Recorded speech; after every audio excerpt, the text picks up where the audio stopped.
వినియోగదారుల సమస్యలను వెంటనే పరిష్కరించాలని అధికారులను ఆదేశించారు రాష్ట్ర విద్యుత్ నియంత్రణ మండలి చైర్మన్ శ్రీ రంగారావు.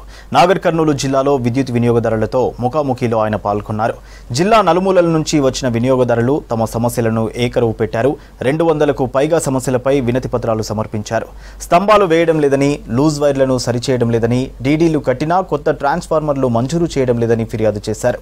ట్రాన్స్ఫార్మర్లు కాలిపోతే తమనే డబ్బులు వేసుకుని కొత్తది కొనుక్కోమంటున్నారని రైతులు ఆవేదన వ్యక్తం చేశారు.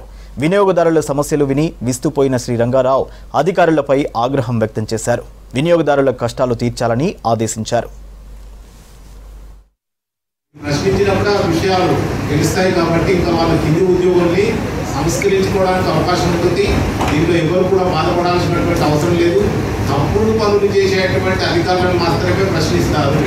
ఎవరైతే విధులు సక్రమంగా నిర్వహిస్తారో, చట్టానికి లోబడి పనిచేస్తారో, వినియోగదారులని గౌరవిస్తారు. వినియోగదారుడు అంటే సంస్థకి భగవంతుడితో సమానం. వినియోగదారులు ఇక్కడ వాళ్ళ యొక్క సమస్యలను ప్రస్తావించడం వల్ల వీళ్ళకు అధికారులు ముప్పడ్డారని కనుక వాళ్ళకంటే ఇబ్బంది చేస్తే తీవ్రమైనటువంటి చర్యలు విద్యుత్ నియంత్రణ తీసుకుంటుంది. ఆ విషయాన్ని దృష్టిలో పెట్టుకోవాలి.